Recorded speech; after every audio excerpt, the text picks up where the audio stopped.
बढ़ते वायु प्रदूषण से न केवल हमारी सांसों पर खतरा है, बल्कि इसका असर शरीर के अन्य हिस्सों पर भी हो रहा है। आखिर कौन-कौन सी ऐसी बीमारियां हैं जो इस प्रदूषण के कारण हो रही हैं? इस विषय पर बात करने के लिए हमारे साथ श्वास रोग विशेषज्ञ डॉक्टर अरुणेश कुमार जी हैं। अरुणेश जी, बहुत-बहुत स्वागत है आपका नवोदय टाइम्स और पंजाब केसरी पर। बहुत बहुत धन्यवाद, बहुत बहुत धन्यवाद इसके लिए। किस तरह के पेशेंट देख रहे हैं आपके पास? क्या-क्या शिकायतें लेके आ रहे हैं अभी आपके पास? देखिए तरुण जी, अभी जो क्रॉनिक रेस्पिरेटरी डिजीज बोलते हैं, जिसमें अस्थमा होता है, काला दम्मा होता है, जिसको सीओपीडी बोलते हैं, pulmonary fibrosis, interstitial lung disease, ये सारी बीमारियां नॉर्मली थी। इनके मरीज अभी, खास करके जिनको क्रॉनिक डिजीज पहले से है, ये सब बीमारियां पहले से हैं, वो लोग अपने सिम्टम्स, बढ़े सिम्टम्स जैसे खांसी, ब्रेथलेसनेस होना, बलगम आना, सांस से आवाज आना, वीज आना, कुछ लोगों को ऑक्सीजन की भी कमी हो रही है सांस बढ़ने के कारण, इन्फेक्शन के रेट बढ़ गए हैं, चेस्ट इन्फेक्शन ज्यादा हो रहा है, न्यूमोनिया ज्यादा हो रहा है।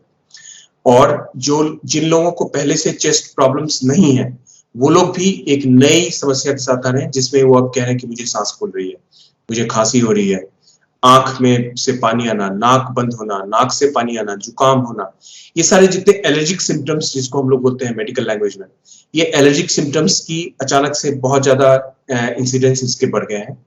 तो मैं कहूंगा कि वैसे पेशेंट्स भी आ रहे हैं जिनको पहले से, जो हमारे फॉलोअप्स हैं, जिनको पहले से क्रॉनिक रेस्पिरेटरी डिजीजेस हैं, और ऐसे भी पेशेंट्स आ रहे हैं जिनको पहले से कोई प्रॉब्लम्स नहीं थी, जो young people, sometimes 25 to 30 year age में, मतलब आप यंग मैन है, कभी नॉन स्मोकर है, कभी कोई प्रॉब्लम्स नहीं रही है, और अब अचानक से आ रहे हैं कि उसको ब्रेथलेसनेस हो रही है, खांसी हो रही है। तो ये मुझे लगता है कि एक पॉल्यूशन जो अभी अचानक से सर्ज हुआ है, उसका क्लियर कट इफेक्ट देखने को मिल रहा है लंग हेल्थ पे। देखा जा रहा है कि जो बुजुर्ग हो गए या फिर छोटे बच्चे हो गए, उनमें भी खासी दिक्कत आ रही है। बुजुर्गों को सांस फूलना या फिर को फेफड़ों में शिकायत, और बच्चों के अंदर आंखों से पानी आना, इस तरह की शिकायत देखने को मिल रही है। क्या कारण है इसके पीछे? बिल्कुल, तो इसके दो चीजें हैं कि हमारा जो फेफड़ा है, उसका डिजाइन अगर आप बोले तो AQI जो एक हम लोग आजकल यूज कर रहे हैं, कि जो एयर क्वालिटी इंडेक्स है, 50 तक के लिए डिजाइंड है। तो आप अगर उसको 100 कर दोगे तो थोड़ी सी दिक्कत होगी, लेकिन ये 100 नंबर अगर बढ़ के 500 हो जाए, 400 हो जाए, 350 हो जाए, अभी मैं देख रहा हूँ मेरे कंप्यूटर में आ रहा है 370 है अभी का AQI जब हम लोग बात कर रहे हैं। तो ये हमारे सांस की सिस्टम इसके लिए डिजाइन नहीं है। अगर आपके पॉल्यूशन में इतना ज्यादा होगा तो आप, चाहे वो नाक जो हमारी नॉर्मल प्रोटेक्टिव मैकेनिज्म है बॉडी की, वो फेल होने लगती है। ये धूलकण हमारे सांस की नली के माध्यम से लंग के भीतरी भागों में पहुंचते हैं और वहां जाके सूजन पैदा करते हैं। उससे क्या होता है, बलगम ज्यादा बनना शुरू होता है, उससे सांस की नली सिकुड़ने लगती है, जिसके कारण ब्रोंकोस्पाज्म होता है। तो ये बेसिक कारण है जिसके कारण चाहे कोई भी पुरानी बीमारी हो पहले से या ना भी हो, नॉर्मल लंग्स भी हो, नॉर्मल लंग इसको हैंडल नहीं कर पाता, इसलिए ये सारे सिम्टम्स बढ़ने लगते हैं। बच्चों में क्योंकि उनके लंग अभी वो अर्ली स्टेज में है, तो इसलिए वो ज्यादा अफेक्टेड होते हैं। बूढ़ों में क्योंकि उनको पहले से लंग थोड़े वीक होते हैं, तो इस कारण से ये दोनों कारण, ये जो जिसको बोलते हैं कि extremes of edges, young age और एल्डरली, ये दोनों खास करके अफेक्टेड है। फिर भी जैसा मैंने बताया है कि यंग वन भी अब पीछे नहीं है, तो ऐसा जो लोग यंग हैं वो ये ना समझे कि उनको कोई इससे इफेक्ट नहीं पड़ेगा, क्योंकि हम लोग एक कॉमन चीज देख रहे हैं कि यंग फिट बंदा जो पहले से किसी को कोई दिक्कत नहीं थी, वो अब सांस की दिक्कत लेके आ रहा है। तो हम सबों को एहतियात बरतने की जरूरत है, क्योंकि कोई एज इसके लिए इम्यून नहीं है, इसके साइड इफेक्ट से इम्यून नहीं। इससे कैसे बचा जाए? क्या इंसान अपने आप को घर में कैद कर ले? अगर कोई रोजी रोटी कमाने बाहर जाता है, उसके लिए जरूरी है, तो वो बाहर कैसे जाए? क्या बचाव के तरीके हैं इसके? तरुण जी, ये बहुत ही अच्छा क्वेश्चन पूछा है, और मेरे पास आंसर इसका ये है कि हाँ, अगर हमारा AQI 300 से ऊपर है, तो आप कितना भी, आप, मैं समझ रहा हूँ कि हर किसी को बाहर जाना होता है, हम सब घर के बाहर जा रहे हैं क्योंकि हमें लाइवलीहुड कमानी है, लेकिन जिनके काम घर के बाहर हैं, जो आउटडोर एक्टिविटीज हैं, जैसे हमारे लेबरर्स बंधु हैं जिनका काम बाहर रहना है, गार्ड है, सिक्योरिटी गार्ड है, फार्मर्स हैं जिनको खेत में जाना है, अब क्या करें वो लोग? मेरा सुझाव होगा कि अवॉइड कर सकते हैं अगर कुछ दिनों, क्योंकि रिमेंबर ये लेवल जो है 1 महीने तक नहीं रहने वाला है। अभी जो एक सर्ज आया है, होपफुली मैं आशा करता हूं कि एक बारिश अगर आ जाए, विंड की एक हवा की वेलोसिटी अगर बढ़ जाए, तो ये सारे साफ होने लगेंगे। तो अगर जब तक ये एक्सट्रीम्स हैं, अगर आप अवॉइड कर सकते हैं, तो मेरी सलाह होगी कि आउटडोर एक्टिविटी अभी अवॉइड करना है। क्योंकि एक बार अगर आप यहाँ पे 5 दिन काम करके अगर बीमार पड़ जाओ, तो आगे वाले जब एक पॉल्यूशन कम हो जाएगी, अगला 10 दिन आपको घर बैठना पड़ सकता है उस बीमारी के कारण। तो अगर अवॉइड कर सकते हैं तो अवॉइड करें, अगर नहीं अवॉइड कर सकते हैं, रोजी रोटी का सवाल है, तो इस केस में हमारे पास ऑप्शंस हैं। एक तो है N95 या N99 मास्क लगाना, जो कि कम से कम 95 से 99% तक पॉल्यूशन को रोक देता है आपके फेफड़ों में पहुंचने से पहले। तो एक तो उसको लगाएं। जो लोग पहले से कोई लंग की दवाइयों पे हैं, जो लोग आप पुरानी बीमारी आपको अस्थमा है, COPD है, जो दवाइयां आपको प्रिस्क्राइब की गई हैं, उस दवाई को जरूर लें, क्योंकि एटलीस्ट आप पहले से अपने लंग को एक कंट्रोल में रखो, ताकि एक नया ऑनस्लॉट हो, नया पॉल्यूशन के कारण जो प्रॉब्लम हो रही है, वो पॉल्यूशन आपको कम इफेक्ट कर पाएगी। हमें अपना जो अपना आहार है, हाई प्रोटीन डाइट लें। जो आउटडोर एक्टिविटी, जो लोग एक्सरसाइज करते हैं बाहर में, सपोज आप मॉर्निंग वॉक करने जा रहे हो या इवनिंग में जॉगिंग कर रहे हो, अभी मेरा मशवरा होगा कि उसको होल्ड करिए। अगर आप मैनेज कर सकते हैं तो आप दोपहर में करिए। अगर जो लोग दोपहर घर में हैं, कर सकते हैं, जो आफ्टरनून का टाइम है, अभी 12 से लेके 2 बजे का टाइम, उसमें सबसे कम पॉल्यूशन होता है, क्योंकि जो हमारी मोटर एक्टिविटी होती है, जो ट्रैफिक्स होता है, उस समय उतना नहीं होता है। तो आप, एक तो है कि हम लोग वो काम कर सकते हैं, और जिन लोगों को अगर ये प्रॉब्लम होता है, तो कोशिश करनी है कि जल्दी से जल्दी मेडिकल परामर्श लें, क्योंकि कभी-कभी कुछ केसेस में ये कंडीशंस बढ़ जाता है तो प्रॉब्लम हो सकती है। कोरोना की रफ्तार फिलहाल थम चुकी है, लेकिन बढ़ता प्रदूषण, क्या इसका आपस में कोई तालमेल है कोरोना से बढ़ते प्रदूषण का? देखिए, अभी तक जितने एविडेंस हैं, वो कह रहे हैं कि एज सच दोनों का कोई संबंध नहीं है। लेकिन आप देखेंगे तरुण जी कि अभी हाल में हमने फेस्टिव सीजन हमारा जस्ट गया, दिवाली गया है, शादियां जोरों पे हैं। अभी मुझे बताया गया कि पिछला जो वीकेंड था, वन ऑफ द बिगेस्ट शादी का सीजन था, एक जगह में सारे मंडप। तो लोग अब आगे बढ़ चढ़ के सोशल एक्टिविटीज में भाग ले रहे हैं। सोशल डिस्टेंसिंग कम हो रही है। आप अगर किसी शादी में, बहुत अनकॉमन है कि आप मास्क लगा के शादी अटेंड करने जाओगे, तो आप नहीं करोगे।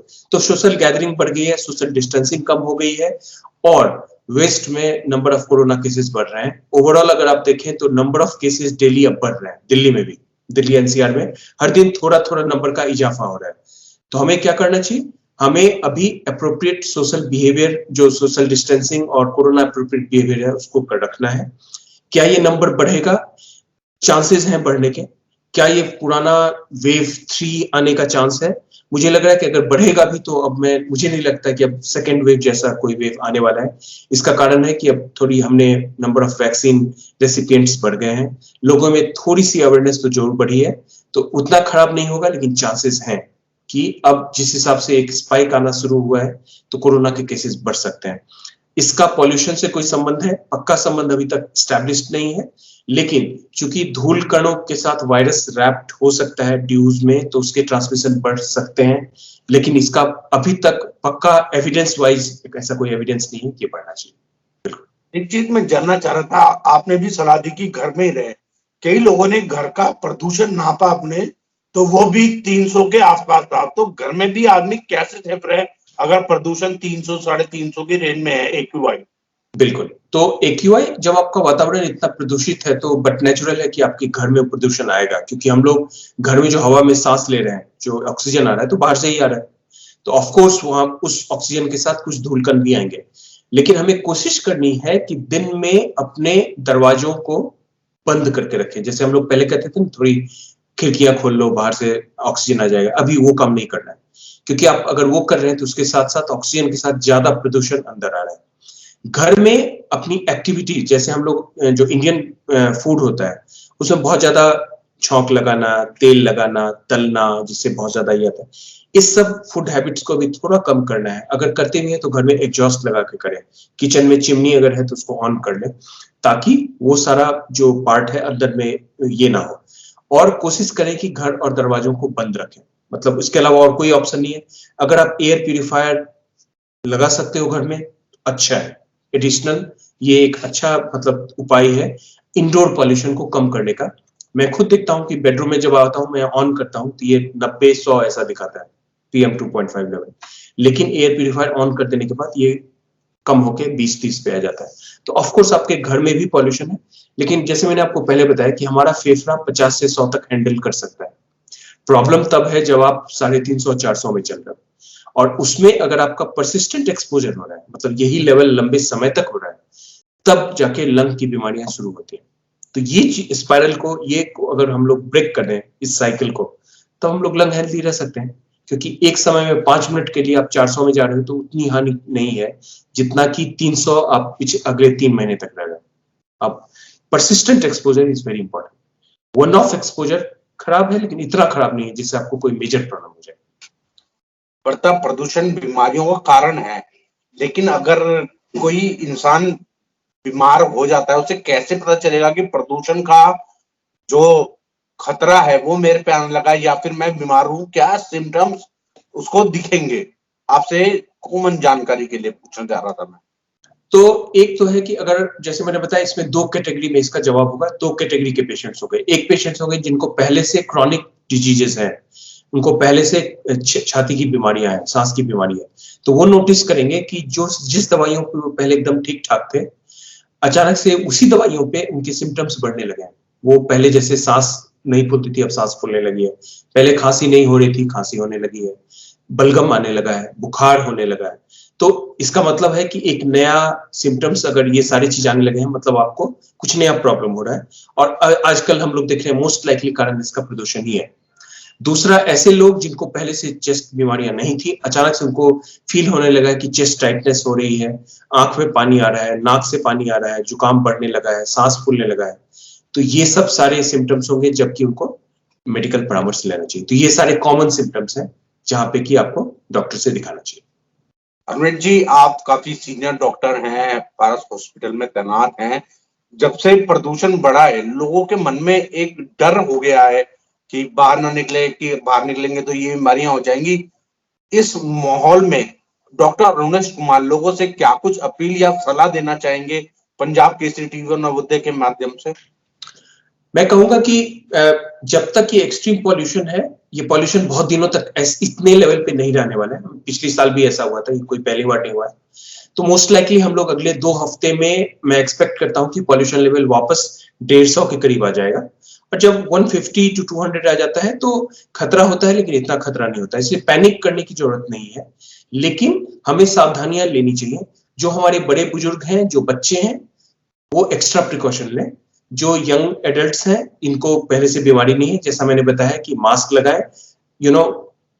अगर आप N95 मास्क लगाते हैं तो आपको पॉल्यूशन का ज्यादा असर नहीं पड़ेगा। और अगर होता है ऐसी कोई सिम्टम्स जो हमने बताए हैं, अगर ऐसा आपको नोटिस कर रहे हैं, तो जल्दी परामर्श लें, लेकिन इसमें पैनिक करने की बिल्कुल जरूरत नहीं है। अपने आहार को संतुलित रखें, हाई प्रोटीन डाइट लें। और स्मोक जो कर रहे हैं, जो व्यक्ति धूम्रपान करते हैं, अभी बिल्कुल नहीं करिए, क्योंकि ऑटोमेटिकली आप 12-13 सिगरेट तो वैसे ही पी रहे हैं।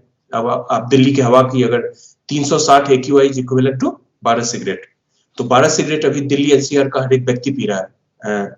आप उसमें अगर 10 सिगरेट एक्स्ट्रा अलग से पी रहे हो, तो आप 22 सिगरेट पी रहे हो, तो आपको ज्यादा परेशानी होगी। तो धूम्रपान नहीं करना है।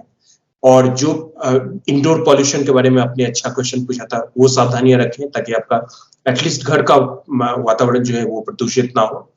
और अगर हम लोग इन सावधानियों का ध्यान रखें तो मोस्ट लाइकली ये 2-3 हफ्ते में चीजें इंप्रूव हो जाएंगी। और हम लोग इन चीजों का पालन करें, होपफुली चीजें ठीक हो जाएंगी।